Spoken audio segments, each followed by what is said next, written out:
नमस्कार, प्रणाम। हम अमृता दीक्षित एक बार फिर से रहुआ सबके साथे बानी।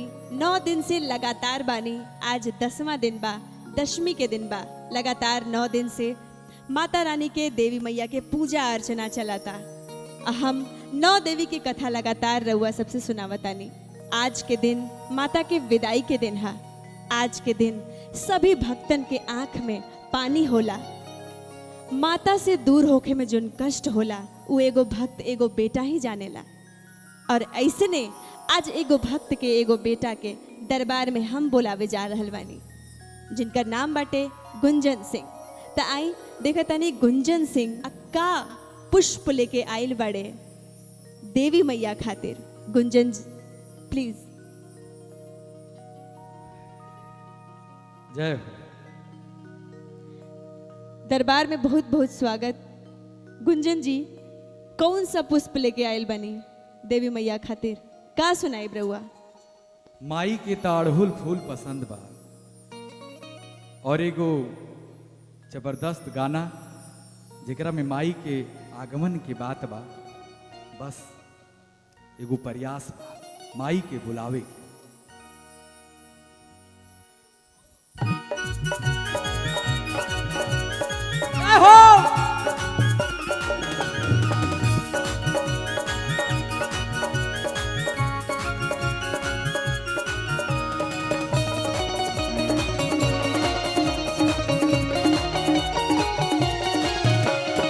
थाकल पियासल आइल होय है महारानी, मालिन के घर पियत होय है पानी।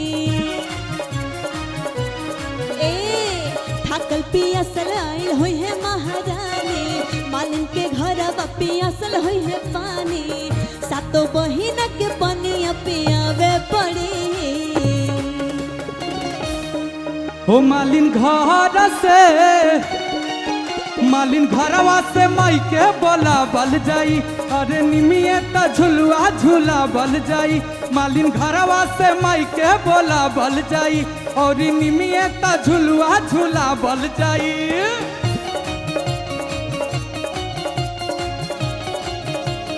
जय हो, जय हो। बोल सरवाली मैया की।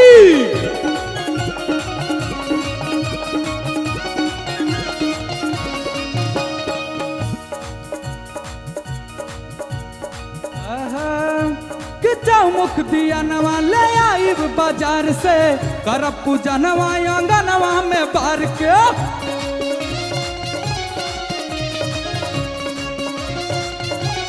जय हो।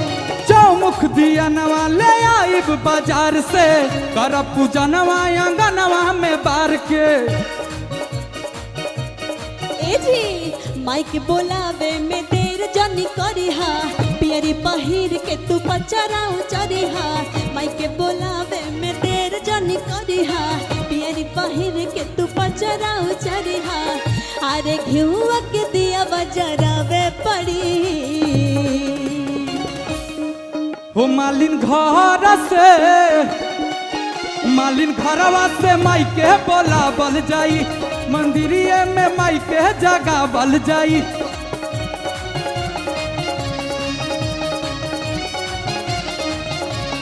जय हो।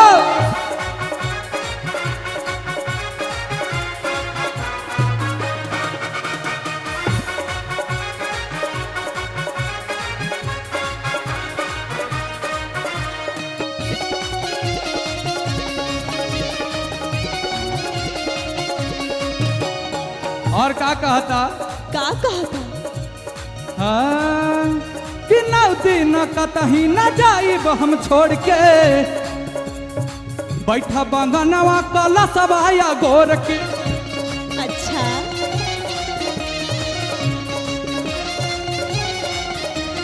9 दिन कतही न जाइब हम छोड़ के, बैठा बंगनवा कला सबाया गोर के। ए जी हमरो बात सुन ली। हाँ? अखिलेश से पचरा लिखाएब, मैया के छोड़ के हम कहीं नहीं जाएब। ए जी अखिलेश से हम पचरा लिखाएब, मैया के छोड़ के हम कहीं नहीं जाएब। अरे गुंजन से पचरा गवावे पड़ी। हो मालिन घरवा से माई के बोला बल जाई, निमिये त झुलुआ झूला बल जाई। मालिन घरवा से माई के बोला बल जाई, अरे निमिये त झुलुआ झूला बल जाई। मालिन घरवा से माई के बोला बल जाई, और निमिये त झुलुआ झूला बल जाई।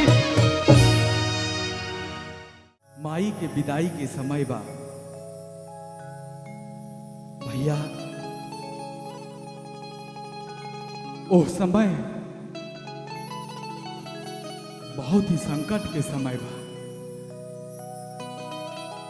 9 दिन माई साथ रहेली, जब विदाई होखत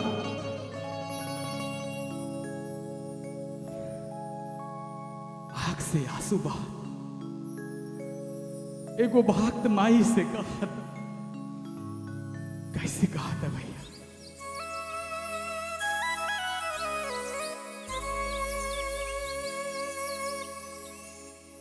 नव दिन रखलू अचरा ओढ़ाई, सेवका ऊपर हाथ। 9 दिन रखलू अचरा ओढ़ाई, सेवका ऊपर हाथ। हले के खोई छा जात हो बाड़ू, छोड़ी बेटा के साथ। 9 दिन रखलू अचरा ओढ़ाई,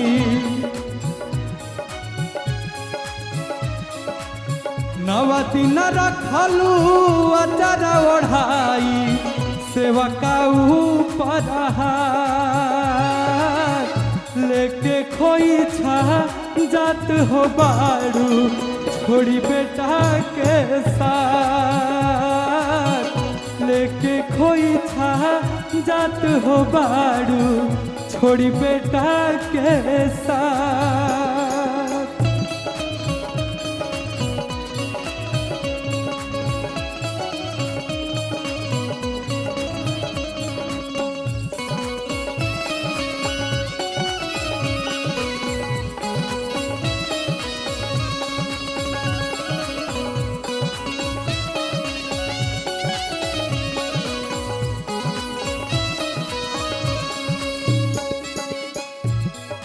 लड़का कहा था कि माई हमार हाथ कापा था, हम कैसे तोहरा के विदाई करी माई। थर थर कापा तबे हमारो शरीरिया,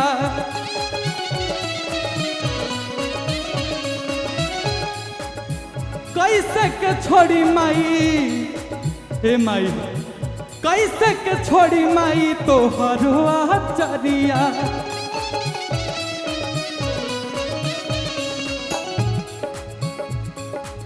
थर थर का पता बे हमारो शरीरिया, कैसे के छोड़ी माई तोहरो आचरिया। छोके जादी जईबू हो माई, छोके जादी जईबू हो माई, बेटावा के साथ। लेके खोई छा जात हो बाड़ू,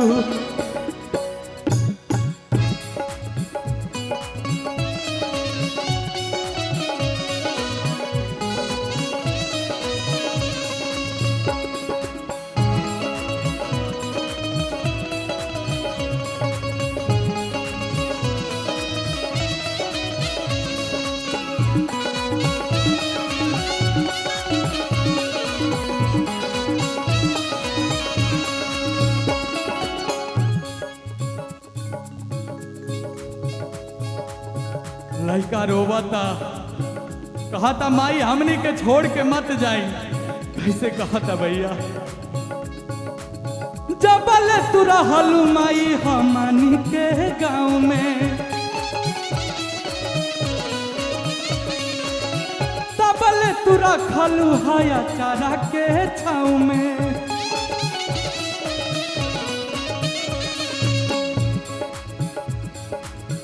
नौ दिन रखलू अचारा ओढ़ा के, नौ दिन रखलू,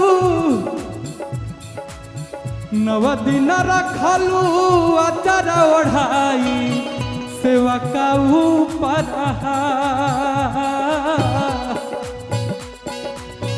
लेके खोई छा जाता हो बारू छोड़ी बेटा के साथ, लेके खोई छा जात हो बारू छोड़ी बेटा के साथ, लेके खोई छा जात हो बारू छोड़ी बेटा के साथ, लेके खोई छा जात हो बारू छोड़ी बेटा के साथ।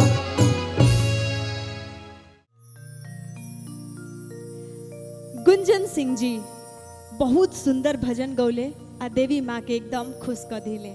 अब बारी बा विदाई गीत के, कहे कि आज के दिन है दसवीं के दिन, आ दसवीं के दिन देवी माँ की विदाई होला, देवी माई के खोइछा दिहल जाला। और उहे विदाई करे खातिर हम बोला रहल बानी दरबार में विशाल गगन जी के।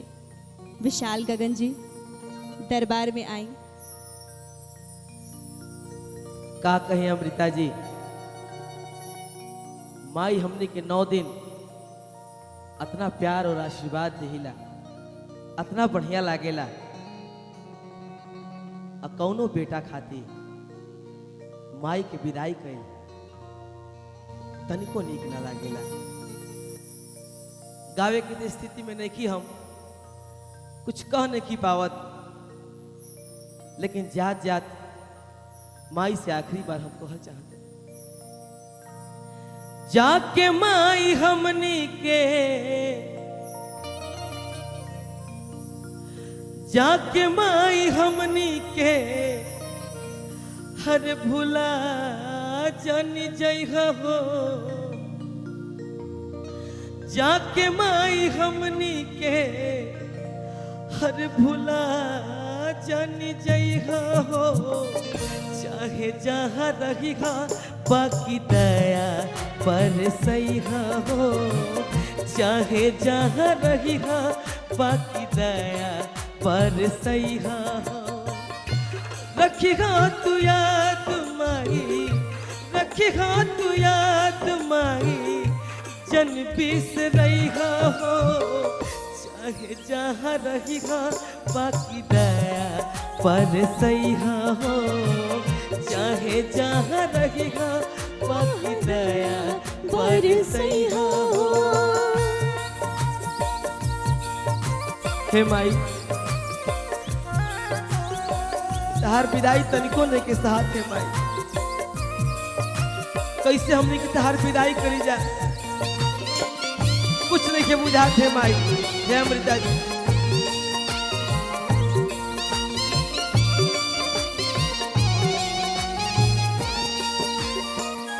अभे बाबा,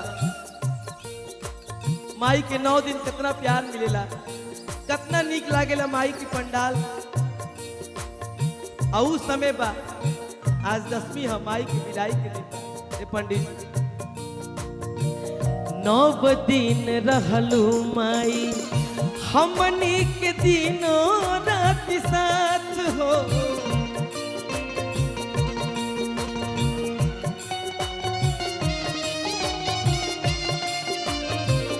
तब कहे के जालू बेटवा के अपना अनाथ हो,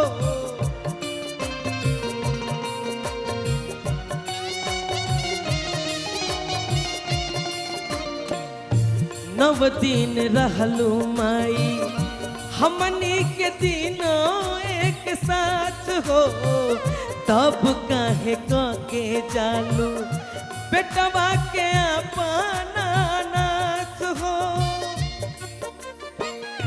हे माई, हे भे बाबा, हे मुन्ना भैया, हे अमृता जी, का कही अंतिम भाव अखिलेश भाई लिखले का। अखिलेश विशाल के, अखिलेश विशाल के ना जाई के भुलई हो।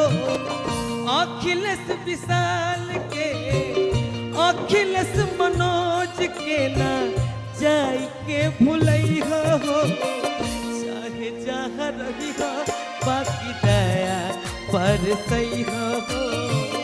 चाहे जहाँ रही हो बाकी दया पर सही हो। रखेगा तू याद माई, रखेगा तू याद माई, जनती से रही हो। चाहे जहाँ रही हो बाकी दया पर सही हो। चाहे जहाँ रही हो वहाँ दया पर सही हो। चाहे जहाँ रही हो बाकी दया पर सही हो। चाहे जहाँ रही हो बाकी दया पर सही हो।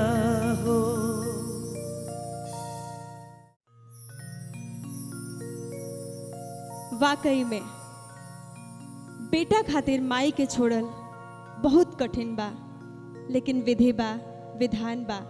9 दिन के पूजा के बाद 10वां दिन माई के जाही के पड़ेला।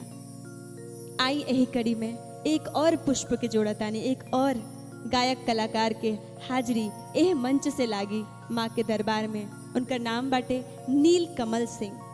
तो आई नील कमल सिंह जी दरबार में आई, माता रानी के कुछ सुंदर सुंदर भजन सुनाए।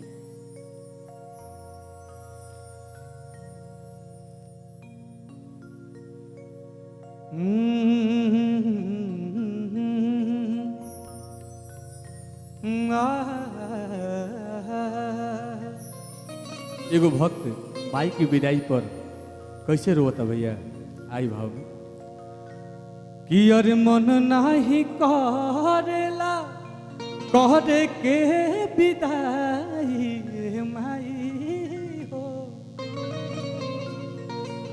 अरे मन नाही करेला करे के विदाई, अपनिया में कैसे के रहबू माई। मन नाही करेला करे के विदाई, मन नाही करेला करे के विदाई, पनिया में कैसे के रहबू माई। पनिया में कैसे के रहबू माई।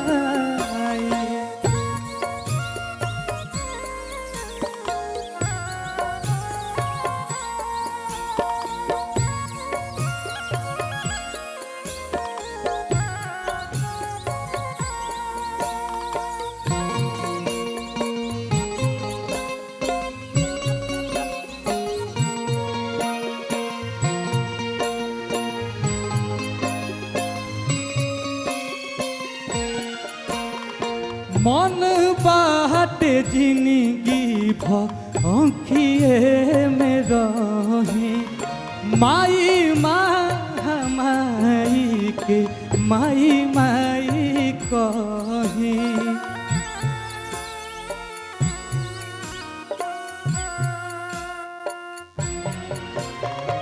नील कमल के नयन धारी नीर हो,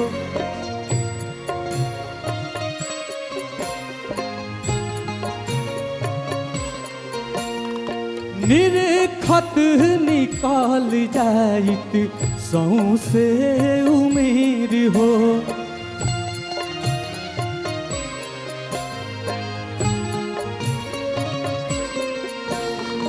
रोवत रोवत आँखिया से आंसुआ रोवत रोवत आँखिया से आंसुआ पनिया में कहीं से रहबुए माई पनिया में कहीं से रहबुए माई पनिया में कहीं से रहबुए माई।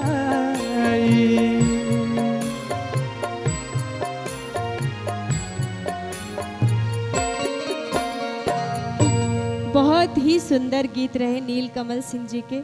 और अब बारी बा एक और भक्त के जो ना अपन हाजिरी लगावे खातिर तैयार बाड़े, ब्रजेश सिंह जी। तो हम चाहब कि ब्रजेश सिंह जी दरबार में आ जा और माता रानी के सुंदर भजन सुनाए।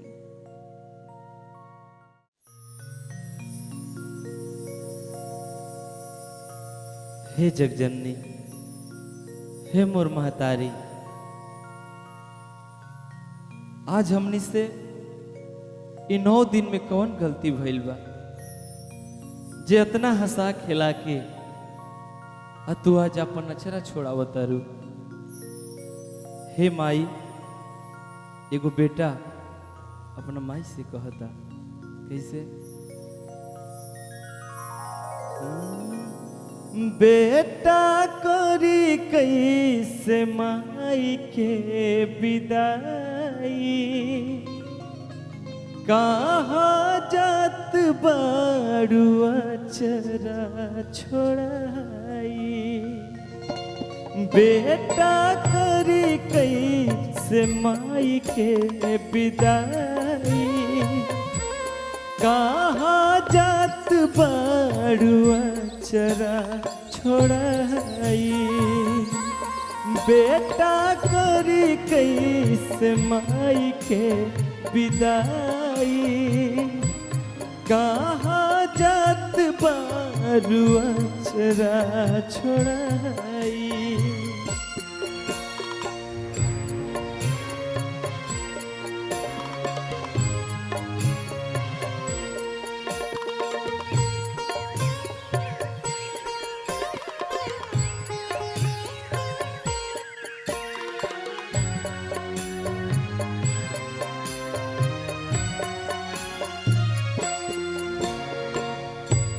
नौ दिन रहल सभे ममता के छाँव में, कल से होई अन्हारिया पूरा गाँव में।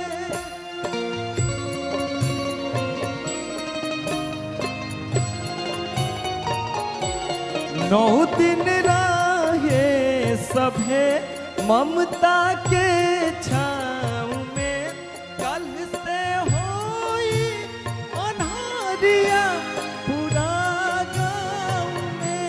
कल से होई अन्हारिया पूरा गाँव में। कल से होई अन्हारिया पूरा गाँव में। लोर अखिया ही रोक नहीं पाई, लोर अखिया ही रोक नहीं पाई। बेटा करी कैसे माई के विदाई, बेटा करी कैसे माई के विदाई।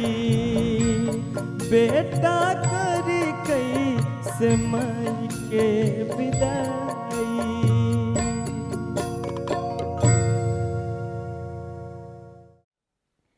और जय माँ आदि शक्ति के यह कार्यक्रम में हम चाहब कि अरविंद अकेला कल्लू जी और चांदनी सिंह जी एक साथ यह मंच के शोभा बढ़ावस। आदि शक्ति फिल्म सच्चे दरबार से वाली मैया की जय। जय मां, जय जय मां, जय जय मां, जय हो। सलोनी के मम्मी, सलोनी के मम्मी। भूखम होना रातर बंगले का साधनी, ए जी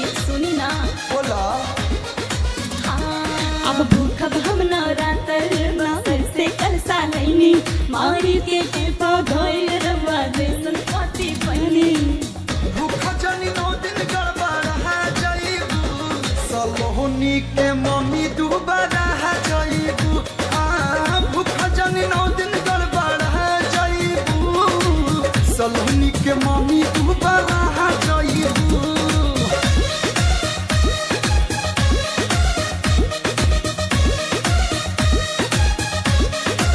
बोल सच्चे दरबार शेरा वाली मैया की